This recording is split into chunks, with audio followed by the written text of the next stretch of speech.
देशवासियों, प्यार भरा राम राम नमस्कार। सतलोक आश्रम, सतलोक आश्रम नाम सुनते ही आप समझ गए होंगे कि संत रामपाल जी महाराज जी का सतलोक आश्रम है ये। और यहाँ पर हम मौजूद हैं जो कि धर्म नगरी कुरुक्षेत्र में सतलोक आश्रम है। एक सतलोक आश्रम नहीं, हिंदुस्तान से लेकर नेपाल सहित सभी 12 सतलोक आश्रमों के लिए सभी देशवासियों को नहीं बल्कि पूरे विश्व को आमंत्रित किया गया है संत रामपाल जी महाराज जी के शिष्यों की तरफ से। यह निमंत्रण कार्ड जो कि सतलोक आश्रम से हमें प्राप्त हुआ है, इसमें लिखा हुआ है कि जगत गुरु तत्वदर्शी संत रामपाल जी महाराज जी के सानिध्य में कबीर परमेश्वर जी के 508वें निर्वाण दिवस के पावन उपलक्ष्य में विशाल भंडारे का आयोजन किया जा रहा है और इसमें इस पावन अवसर पर आप सभी से परिवार सादर आमंत्रित हैं। ये जो तारीख है ये 27, 28, 29 जनवरी है सतलोक आश्रम कुरुक्षेत्र में।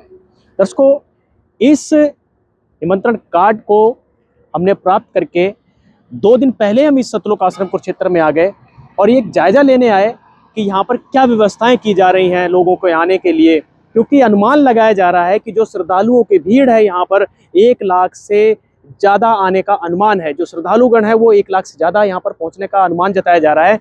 लेकिन उनके आने पर यहाँ पर किस तरीके की व्यवस्था की गई है, उनके रहने, उनके खाने, उनके पीने से लेकर जो यहाँ पर उनकी ठहरने की क्या क्या व्यवस्थाएं हैं और क्या क्या प्रोग्राम यहाँ पर किए जाएंगे। दर्शकों, यहाँ पर मेरे पीछे देख रहे हैं पार्किंग है, यहाँ पर बाइकें खड़ी हैं, इस साइड कारें खड़ी हैं। लेकिन एक श्रद्धालु से बात करते हैं, यहाँ पर सेवादार खड़े हैं। हालांकि बहुत सारे सेवादार यहाँ पर मौजूद हैं और पार्किंग सेवादार हैं, ये मेन गेट सेवा भी करते हैं।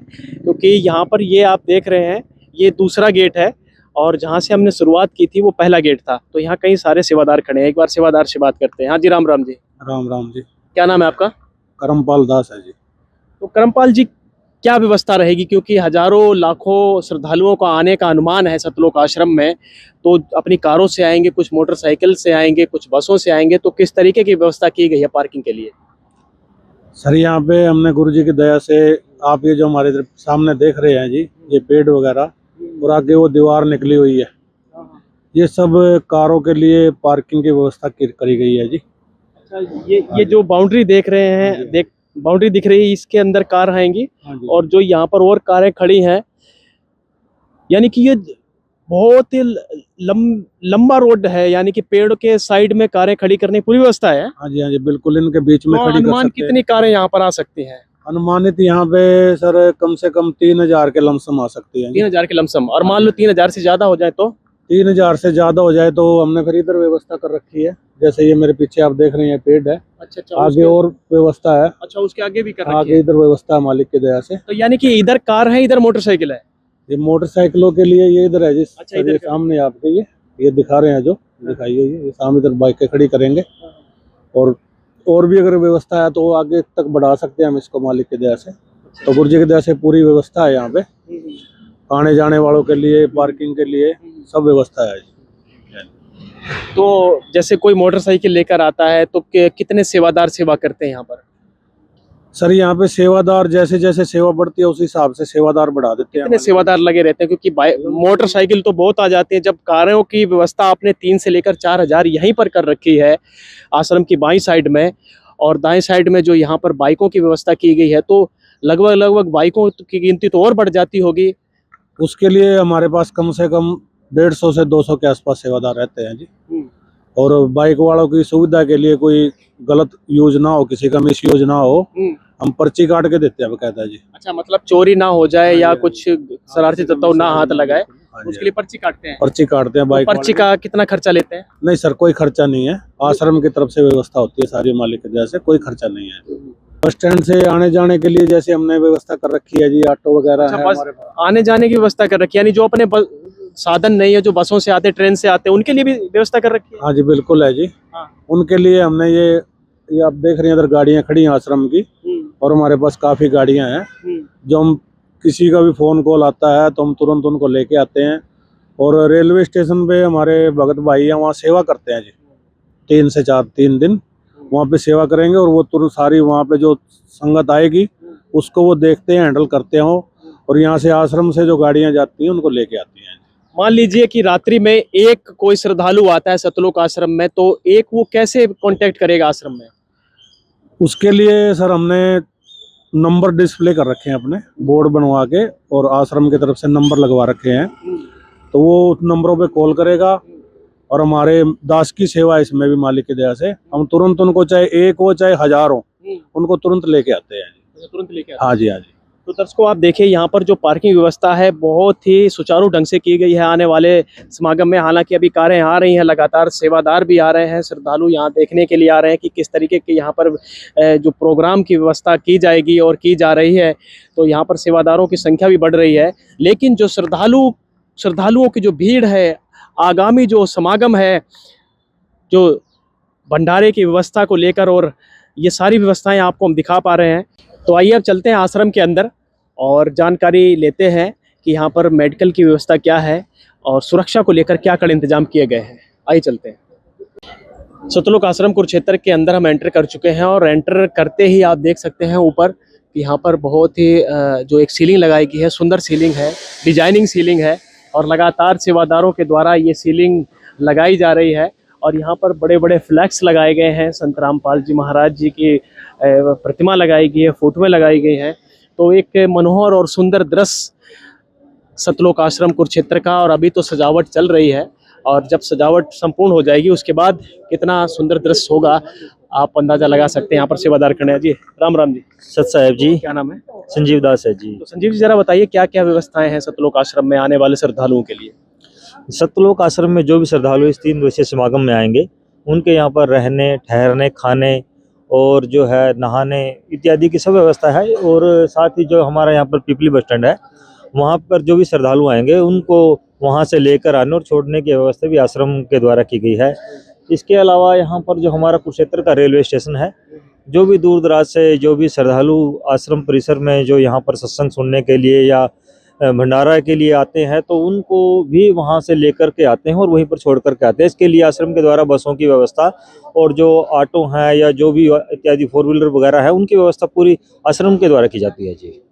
भंडारे में क्या क्या व्यवस्था रहेगी? क्योंकि आपका जो निमंत्रण पत्र था सतलोक आश्रम कुरुक्षेत्र ही नहीं बल्कि सभी हिंदुस्तान से लेकर नेपाल सहित सभी सतलोक आश्रमों से यही एक निमंत्रण गया था श्रद्धालुओं के पास, देश के पास, देश की जनता के पास, भक्तों के पास, कि आइए हमारे आश्रम में आकर शोभा बढ़ाइए और बहुत सारे प्रोग्राम जो किए जाएंगे उनका आनंद लीजिए। देखिए किस तरीके से यहाँ पर शादियाँ होती हैं, ब्लड डोनेशन कैंप लगता है। और सबसे पहले तो संजीव जी हम आपसे ये जानना चाहेंगे भंडारे को लेकर क्या क्या व्यवस्था है, क्या क्या कैसे कैसे पकवान रहेंगे, क्या क्या मिष्ठान रहेंगे? जी, भंडारे में देखिए आप देसी घी के लड्डू तो बनेंगे ही बनेंगे। इसके अलावा जैसे कि समय समय पर सब्जी सुबह अलग, दोपहर को अलग, शाम को अलग, और बीच में समाप्त हो जाती है दाल सब्जी, दोनों बनते रहते हैं। देसी घी में पूरा पकवान बनते हैं। इसके अलावा जैसे कि पूरियाँ बनेंगी, रोटी बनेगी, चावल बनेंगे, सलाद इत्यादि सब जो भी हम घर में भोजन करते हैं उससे भी अच्छी व्यवस्था यहाँ पर भोजन की रहती है। और सारा ही भोजन जो है देसी घी में बनाया जाता है। जरा ये बताइए कि इसके अलावा और क्या क्या प्रोग्राम है सतलोक आश्रम में? सतलोक आश्रम में हर बार की तरह ब्लड डोनेशन कैंप लगाया जाएगा, बिना दहेज के शादियां कराई जाएंगी, और परमात्मा की वाणी का जो अखंड पाठ 3 दिन तक लगातार चलेगा। उसके अलावा और भी बहुत से कार्यक्रम होते हैं, जैसे ब्लड डोनेशन कैंप तो मैंने बताया आपको, शादियां होंगी, और नशा मुक्त के ऊपर संत रामपाल जी महाराज जी ने बहुत जोर दे रखा है। नशा मुक्त के लिए यहाँ पे पाठ पढ़ाया जाता है, प्रदर्शनी लगाई जाती है। प्रदर्शनी में बार बार बताया जाता है कि यहाँ पे नशे के लिए कोई भी कार्य ना करो, और बच्चों को सिखाया जाता है, और अलग से सत्संग भी चलाया जाता है, और अलग अलग टीमें लगाई जाती हैं जो पब्लिक को इस बात के लिए प्रेरित करें कि नशा ना करें। नए बच्चों को, पीढ़ियों को सिखाया जाता है। अलग अलग टीमें लगा करके गाँव में भेजी जाती हैं ताकि लोगों को, बच्चों को बताओ कि नशे से दूर रहें। और ये संत रामपाल जी का उद्देश्य मेन यही है कि नशा मुक्त भारत बनाना, नशा मुक्त दहेज मुक्त भारत बनाना, और जिसको भी किसी तरह की कोई भी समस्या है, जैसे किसी का घर टूटा हुआ है उसका घर बनवाना, और जो भूखे हैं उनको अन्न देना, ये संत रामपाल जी का मेन उद्देश्य है कि एक स्वच्छ समाज, स्वच्छ देश पूरे विश्व के अंदर इस मुहिम को पहुंचाना संत रामपाल जी का मेन उद्देश्य है। अगर हम कहें कि धरती स्वर्ग के समान कैसे बनेगी तो वो सतलोक आश्रम में वो नजारा दिखाया जाएगा। संत रामपाल जी महाराज जी ने का मेन उद्देश्य यही है कि धरती को स्वर्ग समान बनाना है। बहुत बहुत धन्यवाद जी।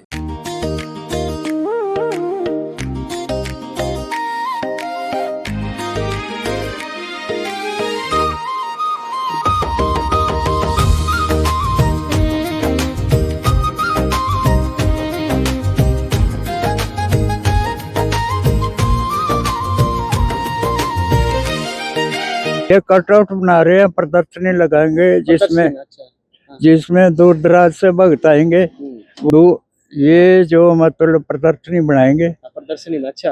प्रदर्शनी में इसको लगाएंगे और दूर दराज से जो भक्त आएंगे, श्रद्धालु आएंगे, वो इसको देखेंगे और ज्ञान प्राप्त करेंगे। अच्छा, ज्ञान प्राप्त करेंगे। अच्छा, इसमें मतलब ब्रह्मा विष्णु महेश हैं, उनकी सारी हिस्ट्री दिखाई जाएगी। अच्छा, हाँ जी, और सृष्टि रचना के बारे में भी सारा ज्ञान दिया जाएगा।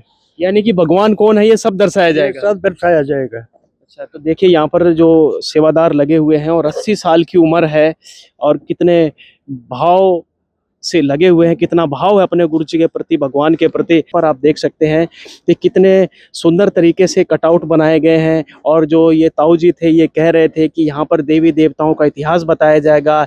श्री ब्रह्मा जी, श्री विष्णु जी, श्री शिव जी, जो ये तीनों भगवान हैं, त्रिलोकीनाथ हैं, इनका इतिहास बताया जाएगा। और भगवान कौन है इसके बारे में भी प्रदर्शनी के माध्यम से जो दूर दराज से श्रद्धालु आएंगे उनको समझाया जाएगा।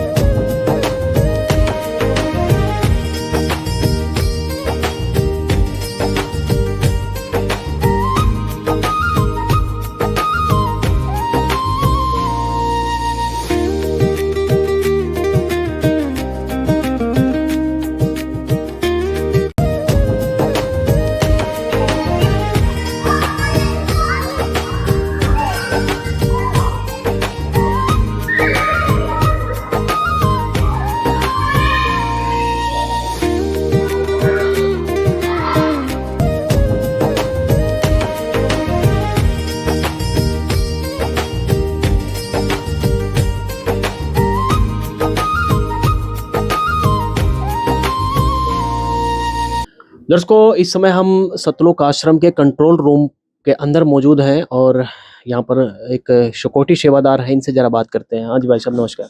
सच्चाई। क्या नाम है? रविंदर दास। रविंदर जी, अनुमान लगाया जा रहा है कि सतलोक आश्रम कुरुक्षेत्र में लगभग लाखों की भीड़ एकत्रित होगी, जो 3 दिन का जो अखंड पाठ का महा समागम का आयोजन किया गया है संत रामपाल जी महाराज जी के आदेश से, उनके सानिध्य में। तो उसकी सुरक्षा को लेकर क्या क्या कड़े इंतजाम किए गए हैं, कहाँ कहाँ आपने सूचित किया है, थोड़ा बताएंगे हमारे दर्शकों को। देखो, जब भी ये गुरु जी के आदेशानुसार जब ये प्रोग्राम होता है तो लगभग 15 से 20 दिन पहले हमारे यहाँ से जो सरकारी डिपार्टमेंट है सभी को यहाँ से एक लेटर जाता है, लेटर हेड पे लिख के परमिशंस के लिए। तो इसमें जो हेल्थ डिपार्टमेंट है, जो यहाँ के लोकल सीएमओ, उनके पास परमिशन के लिए जाती है एप्लीकेशन। जो फायर ब्रिगेड है, जो बिजली डिपार्टमेंट है और जो अपने एसपी साहब हैं, इन सभी के पास हमारे यहाँ से परमिशन के लिए जाती है एप्लीकेशन। तो वो सब अथोराइज करते हैं, इसके लिए हमें परमिशन देते हैं, तभी ये भंडारा संपन्न होता है। और सारी सरकारी व्यवस्थाएं हमारे सहयोग के लिए तत्पर रहती हैं। इनकेस अगर कभी ऐसा ना हो, भगवान की दया से आज तक कभी ऐसा हुआ नहीं, फिर भी सारी व्यवस्थाएं हमारे सहयोग के लिए साथ रहती हैं। और हमारे आश्रम की व्यवस्थाओं के लिए गुरु जी के आदेशानुसार हमारा ये कंट्रोल रूम जो आप जहां हम लोग अभी बैठे हैं, तो आप देख रहे होंगे कि आश्रम के हर कोने पे आपको कैमरे नजर आएंगे। और हमारे जो सिक्योरिटी सेवादार की भी टीमें हैं, जो टाइम टू टाइम अपने सेवाओं में लगी रहती हैं। 24 घंटे की सेवाएं हमारी होती हैं। और जैसे किसी भी प्रकार की कोई असुविधा, जैसे कई बार क्या होता है कि दूर से संगत आती है, छोटे बच्चे भी साथ में होते हैं, किसी का बच्चा माँ बाप से थोड़ा इधर उधर हो जाए तो उनका ध्यान रखना।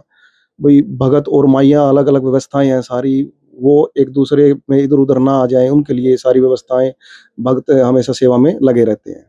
यानी पूरे चौकन्ने रहते हैं आप लोग 24 घंटे।